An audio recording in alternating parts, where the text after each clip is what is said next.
आज की वीडियो में आप देखने वाले हैं किस तरह से घर की छोटी सी स्पेस में आप अपना किचन गार्डन बना सकते हैं। उसके साथ साथ पुरानी प्लास्टिक की बोतल का इस्तेमाल करके बहुत ही प्यारा सा अपने घर के लिए छोटे से किचन के लिए फर्नीचर भी बना सकते हैं। वीडियो बहुत ज़्यादा यूज़फुल और इंटरेस्टिंग होने वाली है। फुल वॉच कीजिएगा, पसंद आने के बाद लाइक ज़रूर कर लीजिएगा। Hello guys, once again welcome back to my channel. कैसे हैं आप सब? तो चलिए अब हम अपने वीडियो का स्टार्ट करते हैं। सबसे पहले यहाँ पर आप देखें, इतनी सारी मैंने ये खाली प्लास्टिक की बोतल्स ले ली हैं। अक्सर हमारे घरों में ऐसी बोतल्स हमें मिल जाती हैं जो हम वेस्ट समझ के फेंक देते हैं ना। तो यहाँ पर आप देखें, ये गांव है ना, यहाँ पर भी मुझे इतनी सारी ये प्लास्टिक की बोतल्स मिल गई हैं। तो शहरों में तो बहुत सारी आपको मिल जाएंगी। तो सबसे पहले देखें, छोटी सी कुछ बोतल्स हैं जैसे 1.5 लीटर की हैं, और एक जो बड़ी बोतल है ना वो 6 लीटर वाली जो होती है ना पानी की बोतल, वो ही मैंने ले ली है। इसका ये जो हैंडल है ना उसको मैं निकाल दूंगी, बहुत ही आराम से निकल जाता है। कुछ इस तरह से आप इसको खींचेंगे ना तो ये हैंडल आराम से निकल जाएगा।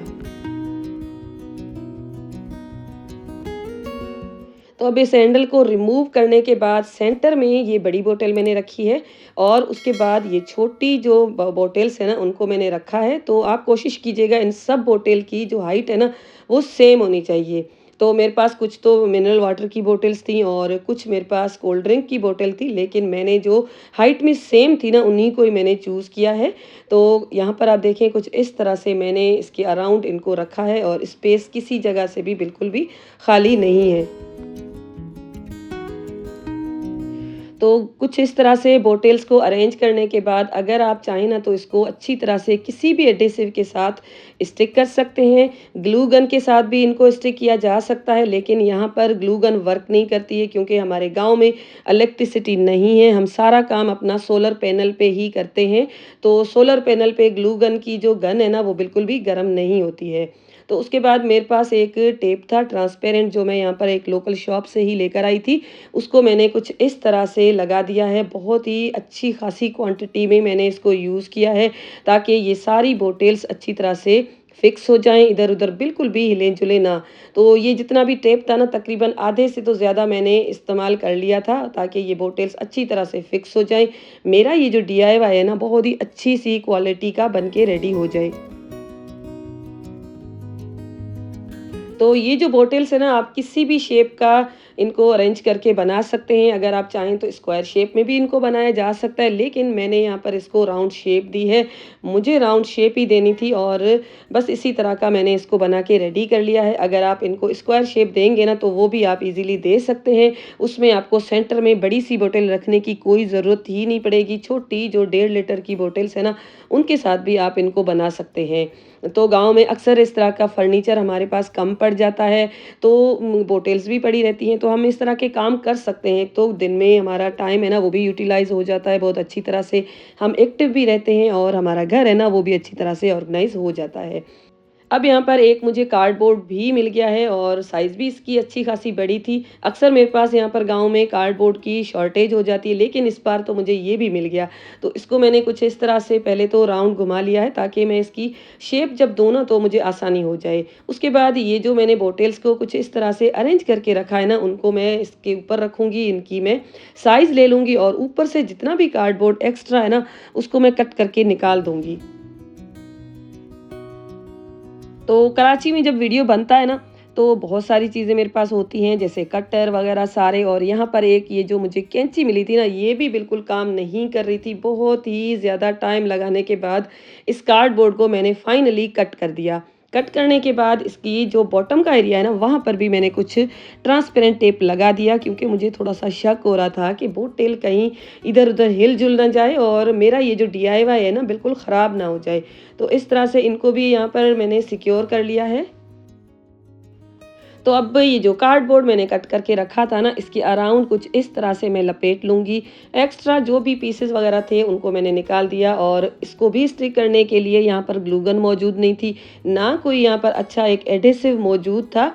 तो मैंने इसको इस तरह से टेप लगा के यहाँ पर फिक्स कर लिया। इतना तो DIY मैंने किसी तरह से बना के रेडी कर लिया, लेकिन अब ये जो जूट रोप है ना इसके ऊपर मुझे स्टिक करनी थी, और इसके लिए तो कोई ना कोई एडेसिव ज़रूर चाहिए होता है, यहाँ पर जो बिल्कुल भी मौजूद नहीं था। लेकिन मुझे ऐसे लगता है कि जब हम कोई भी काम करने का सोचते हैं ना, तो आसानियाँ हमें खुद ब खुद मिल जाती हैं। तो मेरे साथ भी ऐसा ही हुआ। हमारे घर का 1-2 साल पहले जब काम चल रहा था ना, तो पीवीसी के पाइप्स वगैरह की फिटिंग वगैरह होती है ना, उसके लिए जो सॉल्यूशन चाहिए होता है स्टिक करने के लिए, वही एक टिन यहाँ पर मौजूद था। उसी को मैंने ले लिया और उसके साथ इस जूट रोप को मैंने इसके ऊपर स्टिक कर लिया। तो टिन मैं आगे चल के आपको दिखा दूँगी। अभी तो ये जो बन रहा है ना डीआईवाई, इसके पीछे छुपा हुआ है कहीं। तो इस तरह से मैंने इसके जो दोनों साइड्स पे जूट रोप को लपेट लिया था। तो पहले तो सोचा था कि इस पूरे को जूट रोप के साथ ही कवर करूँगी, लेकिन जूट रोप भी कम पड़ने लगी। तो मैंने क्या किया, बनारस का एक पीस मुझे कपड़े का यहाँ पर घर पे मिल गया, उसी को मैंने कुछ इस तरह से कट कर लिया। कट करने के बाद सेंटर में मैंने इस तरह से ये जो बनारस का कपड़ा है ना, इसको स्टिक कर लिया। एक तो इसका कलर भी बहुत अच्छा था और लुक वाइज़ भी बहुत ही अच्छा लग रहा था। बनारस के साथ जूट रोप बहुत ही अच्छी लग रही थी, तो मैंने सेंटर में इस तरह से इस पीस को स्टिक कर लिया। अब इसकी जो दूसरी साइड है ना, वहाँ पर भी थोड़ी बहुत जो जूट रोप बच गई थी, उसको मैंने कुछ इस तरह से स्टिक कर लिया। तो दोनों साइड्स पे एक बॉर्डर आ गया था जूट रोप का। जब जूट रोप भी बिल्कुल कम पड़ने लगी, तो एक और रस्सी यहाँ पर मुझे मिल गई जो इस बनारस के कपड़े के साथ बिल्कुल मैच हो रही थी। उसको भी मैंने इसके ऊपर लपेट के कुछ इस तरह से इसको बना के मैंने रेडी कर लिया। तो अक्सर मैं डीआईवाईज़ आपके साथ शेयर करती हूँ ना, तो मुझे कमेंट्स आते हैं कि इस तरह की चीज़ें हमारे पास मौजूद नहीं है, लेकिन आज का वीडियो देखने के बाद आपको अंदाज़ा हो जाएगा कि किस तरह से थोड़ी-सी चीज़ों के साथ और कम से कम रिसोर्सेज़ के साथ भी हम अपने घर को ऑर्गेनाइज़ कर सकते हैं, बेकार चीज़ों को भी रीयूज़ कर सकते हैं अगर हम खुद से चाहें तो। तो यहाँ पर दोनों बॉर्डर्स के ऊपर मैंने ये जो मरून कलर की रोप थी ना, इसको मैंने लपेट लिया था, थोड़ा-सा डिज़ाइन दे दिया था ताकि ये मर्ज हो जाए एक-दूसरे के साथ बिल्कुल। अब इसकी ऊपर की साइड को कवर करने के लिए यहाँ पर 2 मैंने पीसेस ले लिए थे कार्डबोर्ड के, एक दूसरे के साथ स्टिक कर लिए और राउंड शेप में इनको मैंने कट कर लिया है।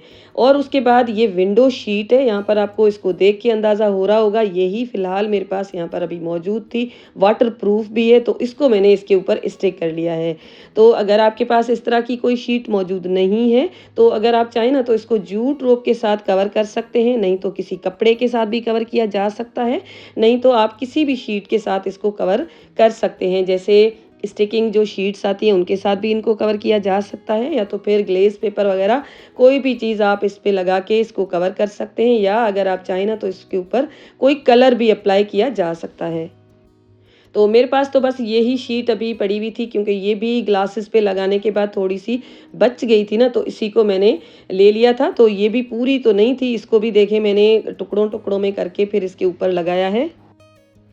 तो ये शीट थोड़ी-सी ट्रांसपेरेंट होती है, कार्डबोर्ड के ऊपर जो भी ब्रांड्स के नेम वगैरह लिखे थे ना, उनको मैंने नीचे की तरफ कर लिया था। प्लेन जो कार्डबोर्ड का पीस था ना, उसके ऊपर ही शीट को मैंने इस तरह से स्टिक कर लिया था, तो एक अच्छी-सी इसकी लुक भी आ गई थी। और उसके बाद ये जो बोटेल्स थी ना, इनके अंदर थोड़ा-सा मैंने कार्डबोर्ड के पीसेस लगाती गई, क्योंकि थोड़ी-सी भी अगर गैप होगी ना, तो इस तरह से एक आवाज़ भी हो सकता है आती, लेकिन इस तरह से ये अच्छी तरह से फिक्स हो गई थी। पहले तो मैं इसी तरह से कार्डबोर्ड को इसके ऊपर स्टिक करने वाली थी, लेकिन यहाँ पर मुझे सजेशंस देने वाले बहुत सारे लोग होते हैं। उन्होंने कहा कि आप बोटल्स को इस तरह से रखें, नीचे की तरफ करें, तो मैंने इस तरह से इनको उल्टा कर दिया। अब मैंने इसके ऊपर इसी सॉल्यूशन के साथ जो राउंड शेप कार्डबोर्ड की थी, उसको मैंने स्टिक कर लिया। तो इस तरह से इसका एक लुक भी अच्छा आ रहा था।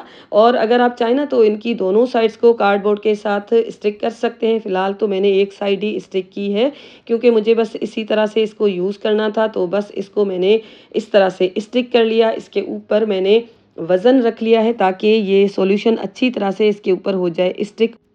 अब इसको स्टिक करने के बाद जिस तरह से चाहें आप इसको यूज़ कर सकते हैं। मैंने तो as a side table use किया है, क्योंकि यहाँ पर ये जो मेरा बेड है ना, इसके साथ साइड टेबल नहीं है, और गाँव में बार-बार फर्नीचर लाना भी थोड़ा-सा मुश्किल हो जाता है। तो एज़ अ साइड टेबल मैं इसको यूज़ करने वाली हूँ। लुक बहुत ही प्यारा दे रहा था, और इसके साथ जो बनारस का कपड़ा यूज़ किया है ना, उसके बाद कोई कह ही नहीं सकेगा कि बेकार पड़ी हुई प्लास्टिक की बोतल्स के साथ हमने ये ऑर्गेनाइज़र बना के रेडी कर लिया है। तो इसके ऊपर अच्छी खासी जो वज़न वाली चीज़ें होती हैं ना, उनको भी रखा जा सक क्योंकि साइड टेबल अगर बेड के पास नहीं होती ना तो मोबाइल या कोई भी चीज़ रखना थोड़ा-सा मुश्किल हो जाता है।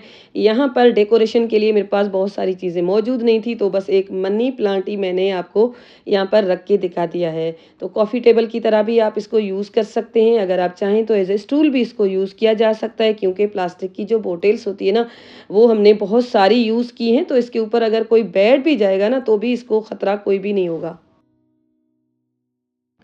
तो अगर आप चाहें ना तो इसके ऊपर कोई पुराना टाइल वगैरह आपके घर पे पड़ा है ना, या तो फिर कोई वुडन इस तरह का कोई पीस पड़ा है, तो वो भी आप इसके ऊपर रख के स्टेबल की तरह भी इसको यूज़ कर सकते हैं। मैंने तो इसके ऊपर राउंड शेप का कार्डबोर्ड का पीस लगा दिया है, अगर आप चाहें ना तो इस तरह से भी यूज़ कर सकते हैं इसको। तो बस डीआईवाई तो हमने बना के रेडी कर लिया, बस आपको कमेंट करना है कि आपको ये वाला डीआईवाई कैसा लगा। अब चलिए देख लेते हैं कि किस तरह से हमने ये छोटी-सी जो स्पेस है ना, इसमें हमारा किचन गार्डन किस तरह से बना के रेडी कर लिया है। तो ये जो स्पेस आपको छोटी-सी नज़र आ रही है ना, ख़ास तौर पे हमने सब्जियों को ग्रो करने के लिए यहाँ पर छोड़ी हुई है। जब हमने अपना घर बनवाया था यहाँ पर, तो लास्ट ईयर हमने यहाँ पर सब्जियाँ लगाई थी, उसके बाद कोई भी सब्ज़ी यहाँ पर नहीं लगी है, तो ये जो ज़मीन है ना, बहुत ज़्यादा हार्ड हो गई है। तो इसके ऊपर जो भी गंद कचरा वगैरह था ना, हम पूरे घर के लोग इसको साफ़ करने में लग गए थे। पहले तो हमने इसकी अच्छी खासी सफाई की, क्योंकि जो भी पुराने प्लांट्स छोटे-मोटे से थे ना, उन सबको हमने निकाल दिया था। ताकि हम अपनी ये जो ज़मीन है ना, उसको अच्छी तरह से नई सब्जियां उगाने के लिए रेडी कर सकें। ज़मीन बहुत ज़्यादा हार्ड हो चुकी थी, तो सबसे पहले तो हमने ये छोटी-सी जो खुरपियाँ हैं ना, वो लेकर इसको सॉफ्ट करने की कोशिश की, लेकिन इससे भी काम नहीं बन रहा था, तो हमने इसके ऊपर पानी भी दे दिया और फिर ये जो बड़े इस तरह के गाँव में मौजूद होते हैं ना, उसके साथ इसको सॉफ्ट कर लिया। कुछ मैंने और कुछ ये जो मेरे देवर हैं ना, हम सब ने मिलके इसको पहले इस तरह से सॉफ्ट कर लिया। उसके बाद अब ये जब सॉफ्ट हो गई ना, तो पानी अच्छी खासी मिकदार में हमने इसको दे दिया था। थोड़ी देर के लिए हमने इसको रेस्ट दे दी।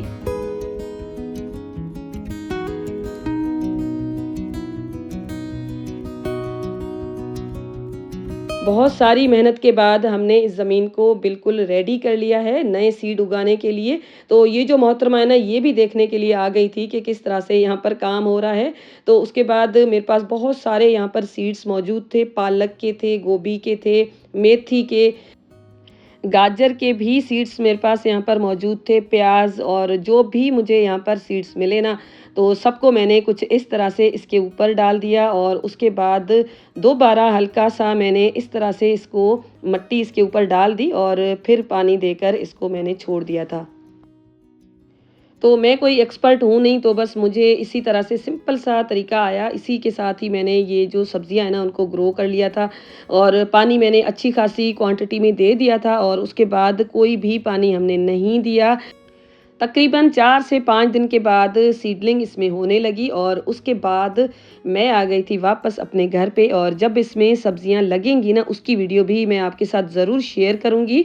और अब यहाँ पर आप देख सकते हैं ये जो रिज़ल्ट्स आपको नज़र आ रहे हैं ना, तकरीबन 1 वीक के बाद के हैं। ज़्यादा पानी इस स्टेज पे नहीं दिया गया है, क्योंकि ये छोटे-छोटे से जो पत्ते हैं ना, बिल्कुल सर्दी की वजह से जल जाएँगे, मुरझा जाएँगे। तभी कुछ थोड़े से बड़े हो जाएँगे ना, तब हम इसको पानी देंगे अच्छी तरह से ग्रो होने के लिए। इसके जो फाइनल रिज़ल्ट है ना, वो मैं आपके साथ ज़रूर शेयर करूँगी। तो आप मेरे साथ जुड़े रहिएगा, वीडियो को लाइक ज़रूर कीजिएगा, साथ-साथ कमेंट में मुझे बताइएगा कि आज के वीडियो में बनाए गए डीआईवाईज़ और छोटी-छोटी सी किचन गार्डनिंग की एफर्ट्स आपको कैसी लगी।